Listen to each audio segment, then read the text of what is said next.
പണ്ട് പണ്ട് ഒരു കാട്ടിൽ ഒരു സൂത്രക്കാരൻ കുറുനരി താമസിച്ചിരുന്നു. ബലഹീനരായ കുഞ്ഞു മൃഗങ്ങളെ ഓരോ സൂത്രം ഉപയോഗിച്ച് അവൻ കെണിയിലാക്കും. അങ്ങനെയാണ് അവൻ ജീവിച്ചിരുന്നത്. എന്നാൽ കുറുക്കന്റെ തന്ത്രങ്ങളൊന്നും ഇപ്പോൾ നടക്കുന്നില്ല. കാട്ടിലെ മൃഗങ്ങളാരും കുറുക്കനെ വിശ്വസിച്ചിരുന്നില്ല. അതുകൊണ്ട് തന്നെ ഈയിടെയായി കുറുക്കൻ പട്ടിണിയാണ്. ഹോ, ഈ പുല്ലും പൊടിയും കഴിച്ച് മടുത്തു. നല്ല ഒരു ചിക്കൻ ഫ്രൈ കഴിച്ച കാലം മറന്നു. ഇനി ഈ പട്ടിക്കാട്ട് നിന്നിട്ട് കാര്യമില്ല. പട്ടണത്തിലുള്ള ചങ്ങാതി ചോറിനെ ഒന്ന് വിളിക്കാം. Hello, Chooran speaking. ചൂര, ഇത് ഞാനാ, ചിന്നൻ. ചിന്ന, എന്താ ഇപ്പൊ വിളിച്ചേ? നിനക്ക് സുഖല്ലേ? എത്ര നാളായി വിളിച്ചിട്ട്. ഓ, വലിയ സുഖമൊന്നുമില്ലടാ. ഇവിടെ മുഴു പട്ടിണിയാ. അതെന്ത് പറ്റി? അപ്പൊ നിന്റെ സൂത്രങ്ങളൊന്നും ഇപ്പൊ ഫലിക്കുന്നില്ലേ? ഇല്ലടാ, ഈ വിവരദോഷിയാക്കൊക്കെ ഇപ്പൊ വിവരം വെച്ച് തുടങ്ങി. ഇനി ഇവിടെ നിന്നിട്ട് കാര്യമില്ല. ഒരു ചിക്കൻ ഫ്രൈ കഴിച്ച കാലം മറന്നു. എന്നാ നീ എന്റെ അടുത്തോട്ട് പോരെ. ഇവിടെ എന്നും ചിക്കനും മട്ടനും ഒക്കെയാ. നീ ഇന്ന് പോരെ. ആ ശരി, എന്നാ ഇപ്പൊ തന്നെ ഞാൻ അങ്ങോട്ട് പുറപ്പെടാം. എന്നാ ഓക്കെ, വെക്കട്ടെ.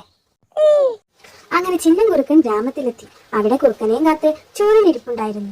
യാത്രയൊക്കെ എങ്ങനെയുണ്ടായിരുന്നു ചങ്ങാതി? ഭയങ്കര ക്ഷീണം. ആദ്യം ഒന്ന് കിടക്കട്ടെ. ക്ഷീണമെല്ലാം മാറിയപ്പോ ചൂരൻ പൂച്ച് കുറുക്കനെ വേണ്ടി ഭക്ഷണം കൊണ്ടുവന്നു. കുറുക്കൻ അത് ആർത്തിയോടെ കഴിച്ചു.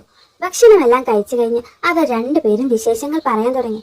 അപ്പോൾ ചൂരൻ പൂച്ച് കുറുക്കനോട് ഒരു കാര്യം ഓർമ്മിപ്പിച്ചു. ഓ, അതൊക്കെ ഞാൻ നോക്കിക്കോളാം. ഞാൻ കാരണം നിനക്കൊരു പ്രശ്നം ഉണ്ടാവില്ല. ഹായ്, കോഴിയുടെ ശബ്ദം. വാ, നമുക്ക് അതിന് ഇപ്പൊ തന്നെ തട്ടിക്കളയാം. ഇതാ ഞാൻ നിന്നോട് ആദ്യമേ പറഞ്ഞത്, ഇത് നിന്റെ കാടല്ലാന്ന്. ഇവിടെ നിനക്ക് തോന്നും പോലെ കോഴികളെ പിടിക്കാനൊന്നും പറ്റില്ല. ഇതൊക്കെ മനുഷ്യര് വളർത്തുന്ന കോഴികളാ. അവരെ പിടിച്ചാൽ നിന്നെ അവർ തട്ടിക്കളയും. എന്നും പറഞ്ഞാ പിന്നെ നമ്മളെന്തോന്ന് കഴിക്കും? നമുക്ക് കഴിക്കാനുള്ളതൊക്കെ ഞാൻ സംഘടിപ്പിക്കാം. ഇവിടെ അടുത്തൊരു ഹോട്ടലുണ്ട്. അവിടെ പോയി ഞാൻ എന്റെ ക്യൂട്ട്നെസ് അങ്ങ് വിതറാം. അപ്പൊ അവരെനിക്ക് അവിടെ ബാക്കി വന്ന ഫുഡ് എല്ലാം കൊണ്ടുവരും. അതുപോലെ നമുക്ക് വയറ് നിറച്ച് കഴിക്കാൻ. അതൊക്കെ ശരിയാ, പക്ഷെ വേട്ടയാടി തിന്നുന്ന സുഖം ഇങ്ങനെ ഇരന്ന് തിന്നാ കിട്ടൂല. എന്നാ നീ പോയി വേട്ടയാട്. പിന്നെ നിനക്ക് ഇരന്ന് തിന്നാൻ പോലും പറ്റില്ല. അതെന്താ? അതിനവർ നിന്നെ ജീവനോടെ വിട്ടിട്ട് വേണ്ടേ? ഏടാ, ഇത് മനുഷ്യരുടെ നാടാ. ഏതെങ്കിലും മനുഷ്യൻ കാട്ടിൽ വന്നിട്ട് മൃഗങ്ങളെ കയ്യിൽ നിന്ന് രക്ഷപ്പെട്ടിട്ടുണ്ടോ?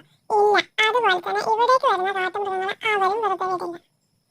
അതുകൊണ്ട് നോക്കിയും കണ്ടും നടന്ന് നമുക്ക് കൊള്ളാം. ചൂര, നീ പറഞ്ഞതൊക്കെ എനിക്ക് മനസ്സിലായി. എനിക്കിവിടെ ജീവിക്കാൻ പറ്റുമെന്ന് തോന്നുന്നില്ല. മനുഷ്യരെ പേടിച്ച് ഒരു സ്വാതന്ത്ര്യവും ഇല്ലാതെ ഇവിടെ ജീവിക്കുന്നതിലും ഭേദം നമ്മുടെ കാടാണ്. അവിടെ ഇഷ്ടമുള്ളിടത്തൊക്കെ പോയി കിട്ടുന്നത് കൊണ്ട് സുഖമായി ജീവിക്കാം.